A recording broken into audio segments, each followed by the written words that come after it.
Good morning, Marty. How you doing, man? Hey, good morning. I can confirm I was there for sure. It's crazy. All right. When you're sitting amongst the former players and the game's going on, it's a talk show. Like, who's winning the arguments? Who's the most argumentative? Who's the most opinionated? Who are you guys going to? Like, who's dominating the conversation trying to analyze the game amongst the former guys? Well, that's probably pretty easy, although everybody's got an opinion. Craig Ludwig, Luddy's got an opinion on everything, but I'll tell you, maybe just because I'm younger and, looked up to him as a veteran. But with a few cups under his belt and some great teams in Montreal and Dallas, he knows what he's talking about. But I enjoyed it. I spent a lot of time with Morrow. Brandon's usually pretty quiet, but he was into it emotionally, and we had some choice words for the other team, to say the least. What was your opinion on the Pavelski hit? Well, it's a touchy subject, obviously, and all I care about is, want Joe to come back and be healthy. But, the way I look at it, right, like, yeah, playoffs is intense, and you expect big hits. But to me, I really thought him skating backwards that far into the zone is rarely seen from a defenseman, and I think he was going to hit him, and Joe did not see him coming, and we can argue about principal point of contact all day long. I thought it was a bad hit, and wish there was something done about it. What when you say wish there was something done about it, do you mean like the team retaliate? Like what is your kind of because back there's a time not too long ago where he's got his head on the swivel the rest of the game. I'm not saying retaliate. I mean, it's up to the boys to do whatever. I'm just, just from a penalty standpoint, I just thought it was a bad hit, and that's just my opinion. And I think he was trying to hit him hard, and maybe try to hurt him, to be honest. And so, anyway, it's a tough loss. Joe's a great person. He's a great player. He's a great leader for us, and so. Playoffs are so intense. You just see it game 1 versus game 82. It's amazing. I still don't know why, but this series just got amped up even more after that. I mean, it was chippy before, right? I mean, there was just a couple of minutes into the game. There was kind of a dust up. Is that just something that we could probably expect for the rest of this series? I guess. I would imagine they play like that. They're a very chippy team. They're built to play with team toughness, and we got that too in spades. So I don't think we're going to back down. It'll be an emotional series, and there's so many storylines going into it. With us bringing the North Stars here in '93 and being the big brother, and and having them, and our history is a little bit longer than theirs, and they got Swedes on their team. We got Finns over here, our goalies from Minnesota, and they got players on their team that used to play for us, and vice versa, and so it is it has all the makings to be a great series. The teams are really competitive. Both had good seasons, and so. As soon as you get in there, you guys are going at it, right? And then now, when something major like that happens, it just gets amped up. So it doesn't matter tonight. Another late start, but who cares? I know our fan base will be ready, rocking, and ready to go. Talking with former Stars goalie Marty Turco. Okay, so you just touched on the North Stars issue. This is actually something, I was at the game the other night, and it was something that broke out as a little bit of a debate among some fans that I was around. If you saw somebody wearing a North Stars jersey at this game between Minnesota and Dallas, are you assuming they're there cheering for the Stars or the Wild? Because we found a stunning amount of people wearing North Stars jerseys were there to root for the Wild. Well, it just says a lot about their fan base. It's our franchise, right? We own it. They've used it before, and in outdoor games or whatever, but it's part of our franchise. You got Neil Broughton, Craig Hartsburg, Goldsworthy jerseys. The banners for their retirement hanging in our rink, not theirs. And that's all you need to know. But it says a lot about their fan base and where their head's at. But at the end of the day, it is. I think it's just awesome. Cool piece of history. And but if it boils down to it, if you want to talk semantics, that's ours, and they're idiots. There we go. All right, you played in 3 of the 10 longest games ever, like a 5 overtime game, couple of 4 overtime games. How tough is it to come back, not even 48 hours later and play again? Nah, it's not tough.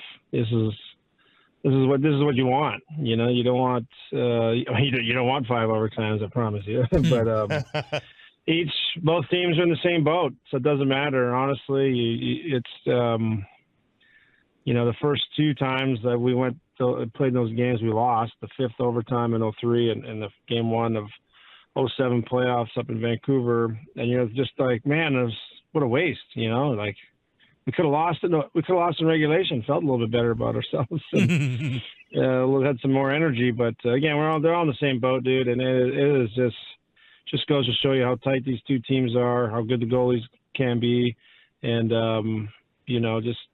just adds to the emotion of the series. And so it's not too difficult. I enjoyed it. I was ready to rock some nights. I mean, on all 3 of those occasions, I was like, man, I ain't gonna let one in because I'm tired. I promise you. Took an IV after the 3rd overtime, and they are long nights. But man, the Stanley Cup playoffs is just an amazing tournament. It's the best one in the world, and we got to see why just right in the first game. What would be your major adjustments for the Stars tonight before Game 2? Well, no major adjustments, right? I mean, you can't. I don't know if a major adjustments scoring a goal or 2. We had open nets. They made some heroic diving plays. Otter played great, and so there's no adjustments. So just see what our lineup looks like, and we got a great coaching staff and we got a great team, and so I don't think there's too much. There's a few things. I know they'll be watching tape and they'll be able to figure out the adjustments that we might be looking at as old players, but they're in the mix. We're not, and we've been doing great all year with our changes, and it comes down to it. And Pete's got a great history in the playoffs, and like I said, our staff is great, and our players are well in tune. So I don't think there'll be anything major. I just, for a long series, I do like our chances, and so I think it's really important tonight for us to go get the win. Not imperative, but we don't want to be going to many without a win. So I expect us to get our very best tonight. Did you make an original pick on the series, or did you have a feeling about how this thing would end up? I thought it would be really close, and kind of what we saw in Game 1. They came out, played great at the beginning. We kind of got our feet underneath us, and scored a couple quick ones, and I thought we were going to get on our way. But hey, that's a good team over there, and I thought it was going to be tight. Go 6 or 7, and even if one team doesn't, I expect really tight games. Pretty much everyone. There might be one that you might see a 5-2 or 4-1, but the games will all be pretty tight down to the end. And I know the series will be. And the longer it goes, honestly, the better it is for us. I believe. I think we have the edge in goaltending, and longer series seem to prove goaltenders can pull it out for their team. Marty Turco here, Diamond Factory Hotline, Game 2 tonight at the AAC here on 105.3 The Fan. Don't know how much you still keep up with the Bruins, but I'd like you to weigh in on this all-time great team talk and whether you think they deserve to be or they can get into that category after this postseason with Boston. Well, I really only care about the Dallas Stars. I'm in Chicago. I played there for 1 year. I was in Boston for 8 weeks. Yeah. I mean, they had an unreal year. And I mean, honestly, I hope we play the Boston Bruins. It only means one thing: we're in the Stanley Cup Finals.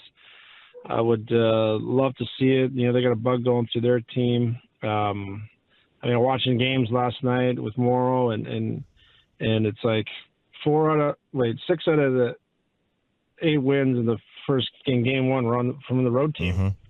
And, which is crazy, but Boston was one of the teams that won at home, and It's a good team. They had a magical season, man, and they'd be really disappointing if they don't make a serious run in the playoffs. But like I said, hope we play them. That'd be amazing.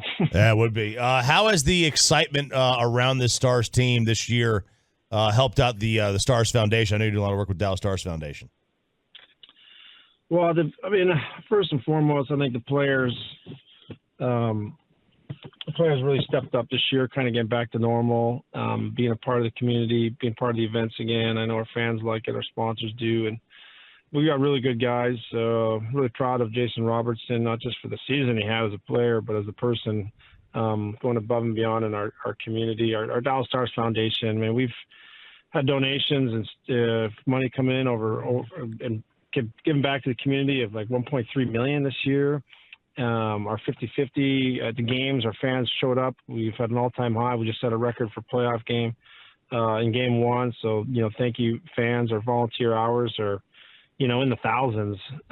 We have just a robust business. We got a robust team, an amazing city with a great fan base, great volunteers. I'm just so proud to just be a part of it and really get a chance to shape and make a big difference for the better in our community. And the Dallas Stars Foundation is just symbiotic of what the Dallas Stars organization means to provide, sometimes hockey. We want people to play this hockey as much as they can. And, hockey is for everyone. And we have people out there with sled hockey that we support, and boys and girls. The girls' numbers in our community are through the roof. And, the great work we do, with St. Philip's, just for example, we'll be there, playing hockey with, the 1st to the 7th graders on Friday afternoon. We're going to be down there having a great time. Hopefully the weather's going to be awesome for us. So I appreciate you even asking, because it's something near and dear to me, having lived here for 20 plus years in North Texas, and getting a chance to make a difference, really kicks the sheets off in the morning to go out there and make a big difference. So we got a great team, got great support from Brett Alberts, our CEO, and our owner, Tom Gallardi, and, Chelsea Livingston, our executive director, the great work she does in our community. I mean, they all make me look good. So I get some credit sometimes I don't deserve, but we'll keep pounding the pavement, making the biggest difference we can. And you guys have always been great. I appreciate you asking. Marty, thank you so much for the time. We appreciate it. Keep doing great work and enjoy Game 2 tonight and the rest of the series. Thank you, man. Yeah, thanks for having me. Go Stars.